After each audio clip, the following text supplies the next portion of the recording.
Tignan nyo tong nilalaro ko, guys. Blade. Ang pangalan niya ay Infinix. Yun, pangalan niya to. Ito.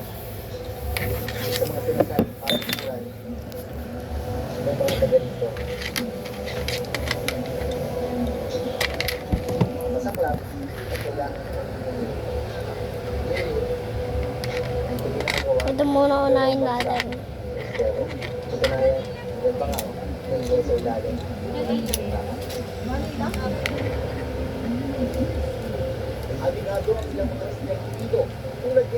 No? Yes.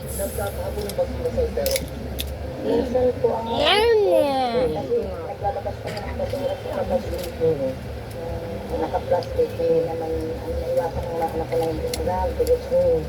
Diretso na sa stereo. Naaalala mo raw yung aling siya kung gaano kalbis ang estero ni Magdalena noong araw. Dati po kasi tinatakban tubig niya, lagi ko lang naman ginaw. Ay, mali. Mali. Hindi umiikot. Pag umuulan niya, hindi nahihigop pa eh. Dumarating ba sa punto, mas mabaho talaga yung amoy niya? Pag nasunod talaga siya, kasi doon na rin yung kubete. Naabutan kong nag-iisang yung taon na energy.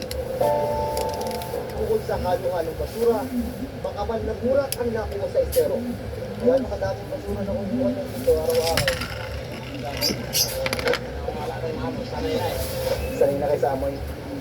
Siyempre, lilisin mo ngayon. Pagbalik yung nabukasan, madami na naman yan. Paulit-ulit lang.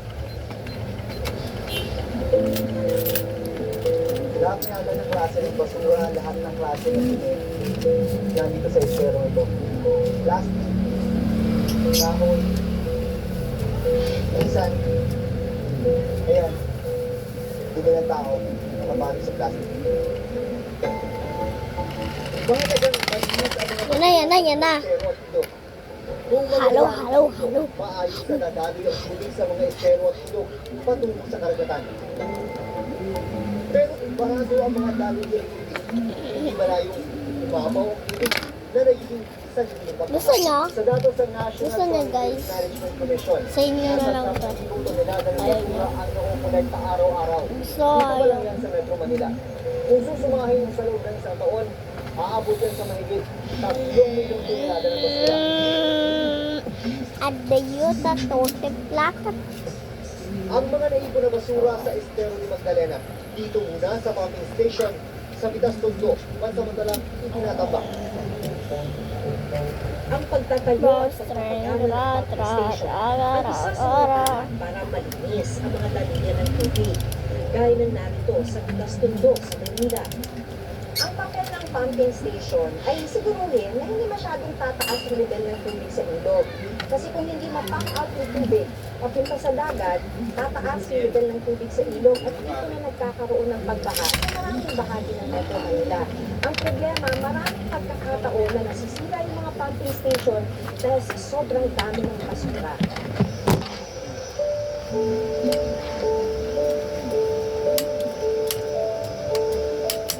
Dito namin nakilala si Tatay Domingo. 45 taon na siya nagtatrabaho bilang taga-tanggal ng mga bumabarang basura sa mga makina ng pumping station. Siya na ang pinakamatagal lahat ng dito. Para kay Tatay Domingo, hindi bigo ang kanyang trabaho dahil bukod sa nakabiyak sa araw, umaalingasaw ng mga basura at bunga ang kailangan ng harapin, linisin, araw-araw. Tagal niyong pinagtsagaan. Nagtagaan rin mo, dati pumping, kami na ginagawa. Taga-linis kayo. Sa ilalim. Mag-aaral ng puti, nagamitan ng ginagawa namin, lahat. Panawagan niya kung